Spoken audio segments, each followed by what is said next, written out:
नमस्कार। सुलगता सवाल में आपका स्वागत है। मैं हूं आपके साथ अंशिका। आज सवाल विपक्षी एकता में पड़ी दरार पर सुलगाएंगे। सोनिया गांधी ने विपक्षी एकता की कमान तो संभाल ली, लेकिन अब कैसे कई विपक्षी दलों ने बगावत शुरू कर दी है वो बताएंगे।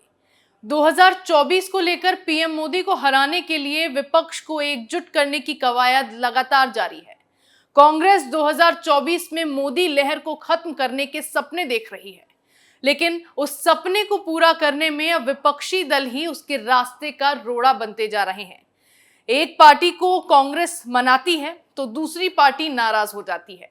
इसी के बाद सोनिया गांधी ने विपक्षी एकता की बागडोर संभाल ली, लेकिन विपक्ष में दरार अब भी नहीं रुकी है। अब बंगाल हिंसा पर कांग्रेस को घेरते हुए ममता बनर्जी ने ऐसा बयान दिया है जिससे बेंगलुरु में होने वाली दूसरी बैठक से पहले विपक्षी एकता में फूट पड़ती नजर आने लगी है। कांग्रेस और टीएमसी में मचे घमासान पर तमाम सवाल सुलग रहे हैं।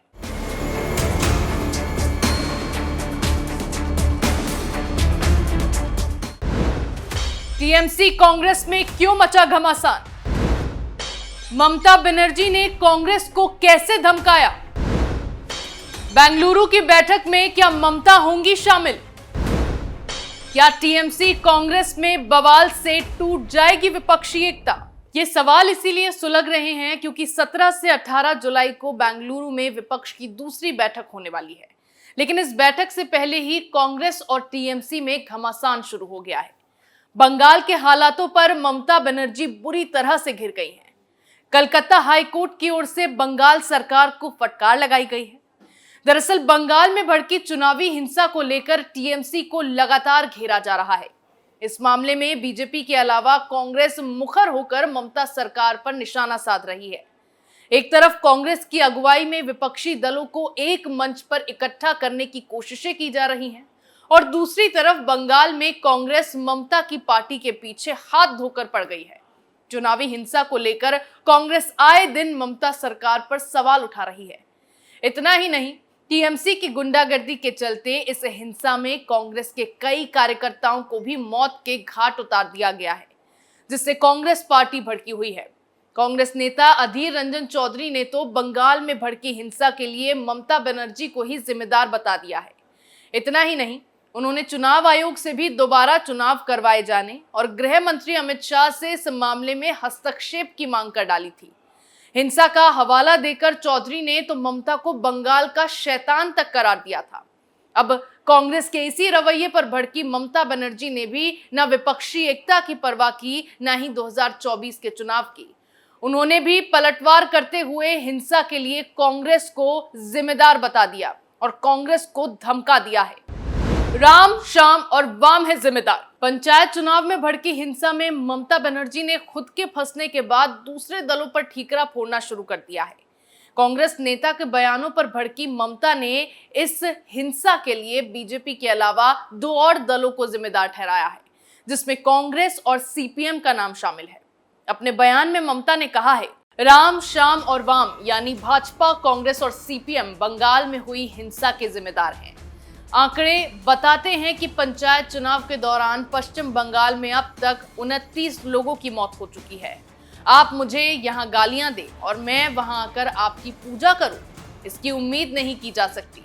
मैं तभी जवाब दूंगी जब मुझे कोई वास्तविक सहयोग नजर आएगा। दरअसल बंगाल में 8 जुलाई को भड़की हिंसा लगातार जारी रही, जिसके बाद कलकत्ता हाईकोर्ट में इस मामले को लेकर सुनवाई हुई और ममता बनर्जी को कोर्ट ने फटकार लगाते हुए सवाल किया कि हाईकोर्ट के आदेशों के बाद भी हालात कैसे भड़क गए। हैरान करने वाली बात तो यह है कि महज पंचायत चुनाव में ही 40 से ज्यादा लोगों की मौत हो गई। इसमें टीएमसी, कांग्रेस और बीजेपी के कार्यकर्ताओं की भी हत्या की गई। इसके अलावा कोर्ट के पास इस मामले को लेकर 50 से ज्यादा शिकायतें दर्ज कराई गई थी, जिसे लेकर हाईकोर्ट ममता बनर्जी और चुनाव आयोग पर भड़क गया और हाईकोर्ट ने बंगाल पंचायत चुनाव में टीएमसी की जीत का खुमार भी उतार दिया, क्योंकि अदालत ने साफ चेतावनी दे दी कि नतीजों पर रोक भी लगाई जा सकती है। अब राष्ट्रीय स्तर पर ममता बनर्जी मोर्चा बनाने को लेकर कांग्रेस के साथ जुड़ी हुई है, लेकिन कोर्ट से झटके के बाद राज्य के स्तर पर कांग्रेस का रवैया देखते हुए ममता ने धमकी दे दी है कि अगर यही हालात रहे तो ममता बनर्जी इस मामले में फंसी तो किसी को नहीं छोड़ेंगी। लेकिन सवाल है कि क्या ममता बनर्जी इस पूरे तमाशे के बाद भी कांग्रेस के साथ विपक्षी एकता का हिस्सा बनेंगी? बैठक से पहले सोनिया का डिनर। 17 से 18 जुलाई को बेंगलुरु में विपक्ष की दूसरी बैठक होने वाली है।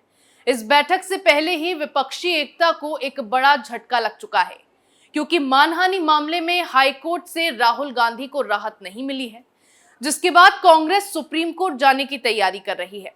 ऐसे में अगर राहुल को सुप्रीम कोर्ट से भी राहत नहीं मिली तो उनके लिए 2024 का चुनाव लड़ना मुश्किल हो जाएगा। ऐसे में कांग्रेस राहुल गांधी को जहां नरेंद्र मोदी के खिलाफ विपक्ष के नेता के तौर पर खड़ा करने की रणनीति बना रही थी, वहां अब राहुल के कांड ने कांग्रेस का पूरा खेल बिगाड़ कर रख दिया है। ऐसे में काम बिगाड़ने के बाद अब इस एकता में सोनिया गांधी की एंट्री हो गई। कहा जा रहा है कि इस बार बैठक में 24 पार्टियां शामिल होने वाली है। विपक्ष की बैठक से पहले सोनिया ने डिनर पर सभी विपक्षी दलों के शीर्ष नेताओं को आमंत्रित किया है। इसमें आम आदमी पार्टी को भी निमंत्रण भेजा गया है। ऐसे में उससे पहले ही कांग्रेस और टीएमसी के बीच तनातनी फिर से शुरू हो गई है। पार्टी राष्ट्रीय स्तर पर विपक्षी एकता को लेकर गंभीर है, लेकिन Mamata Banerjee grand old party के शीर्ष नेताओं के साथ अगली बैठक में कांग्रेस के साथ दुश्मनी का मुद्दा उठा सकती है।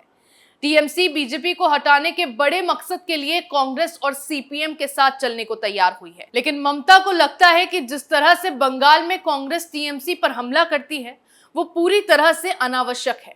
ममता बनर्जी तो कांग्रेस के सामने शर्त भी रख चुकी हैं कि विपक्षी एकता में शामिल होने के लिए कांग्रेस राज्य में टीएमसी के खिलाफ नहीं खड़ी होगी। और अब जो रवैया कांग्रेस का बंगाल में टीएमसी को लेकर दिख रहा है, उसके बाद बैठक में यही संदेश कांग्रेस को दिया जाएगा। ममता बनर्जी अब बैठक में कांग्रेस को सीधे संदेश देने का मन बना चुकी हैं कि अगर कांग्रेस ने अपनी बयानबाजी टीएमसी के लिए बंद नहीं की तो फिर विपक्षी एकता भी संभव नहीं हो पाएगी, जिससे सोनिया गांधी की भी मुश्किलें बढ़ गई हैं। कांग्रेस को भी बंगाल में भड़की हिंसा के बाद ताना मारा जाने लगा है। बीजेपी लगातार सवाल उठा रही है कि जो लोग बंगाल में कांग्रेस के कार्यकर्ताओं की हत्या कर रहे हैं, पार्टी उन्हीं के साथ राष्ट्रीय स्तर पर हाथ मिलाने को तैयार कैसे है। बात सही भी है। टीएमसी की गुंडागर्दी के चलते बेगुनाहों की जान गई, ममता की जीत के लिए कत्लेआम किया गया, लेकिन फिर भी अपनी मजबूरी के तहत सोनिया गांधी अपने कार्यकर्ताओं के हत्यारों को विपक्षी एकता में शामिल करने की जुगत में लगी हुई हैं। कई दलों ने की बगावत। विपक्षी एकता में शामिल होने वाली ज्यादातर पार्टियां कांग्रेस के साथ कई राज्यों में गठबंधन में शामिल हैं, लेकिन जो पार्टियां कांग्रेस के साथ गठबंधन में नहीं हैं, उन्हें साथ लेकर चलना सोनिया गांधी के लिए अब मुश्किल होने वाला है, क्योंकि ममता बनर्जी तो बगावत का मन बनाती दिखाई दे रही हैं। वहीं अरविंद केजरीवाल भी हैं, जो अब तक कांग्रेस के साथ आने पर सहमत नहीं हो पाए हैं, क्योंकि कांग्रेस ने अब भी अध्यादेश पर अपना रुख साफ नहीं किया है। और केजरीवाल साफ कह चुके हैं कि जब तक कांग्रेस अध्यादेश पर अपना रुख साफ नहीं करेगी, तब तक वो कांग्रेस की मौजूदगी वाले किसी भी गठबंधन का हिस्सा नहीं बनेंगे। ऐसे में सोनिया गांधी के डिनर में आप के शामिल होने को लेकर भी सवालिया निशान लगा हुआ है। ऐसे ही केसीआर की पार्टी बीआरएस में भी कांग्रेस लगातार सेंधमारी करने में लगी हुई है, जिससे केसीआर भड़के हुए हैं। तेलंगाना में विधानसभा चुनाव होने वाले हैं, जिसे लेकर कांग्रेस अपनी जीत सुनिश्चित करने में लगी है, और वहां बीजेपी नहीं बल्कि बीआरएस के साथ कांग्रेस का सीधा मुकाबला है। ऐसे ही बिहार में महागठबंधन में घमासान मचा हुआ है, जिसके बाद लगातार नीतीश के एनडीए में शामिल होने की अटकलें तेज होती जा रही है। जेडीयू आरजेडी में घमासान मचा हुआ है और इसका सीधा असर विपक्षी एकता पर पड़ता नजर आने लगा है। ओडिशा के मुख्यमंत्री नवीन पटनायक को भी इस मोर्चे में शामिल करने की कोशिश की गई थी, लेकिन बीजेड ने भी इसका हिस्सा बनने से साफ इनकार कर दिया है।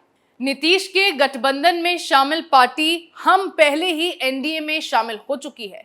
चिराग पासवान को भी जोर शोर से एनडीए का हिस्सा बनाए जाने की तैयारी की जा रही है। उधर बसपा प्रमुख मायावती ने भी विपक्षी एकता के साथ आने से साफ इनकार कर दिया है, जिससे कांग्रेस के लिए 2024 के चुनाव बड़ी चुनौती बनते जा रहे हैं। सोनिया गांधी ने भले ही कमान संभाल ली है, लेकिन फिर भी कांग्रेस की दाल गलती नजर नहीं आ रही है। पिछली बार भी बैठक में 17 पार्टियों के शामिल होने का दावा किया गया था, लेकिन बाद में खुलासा हुआ कि केवल 14 पार्टियां ही मुश्किल से इस बैठक में शामिल हो पाई थी।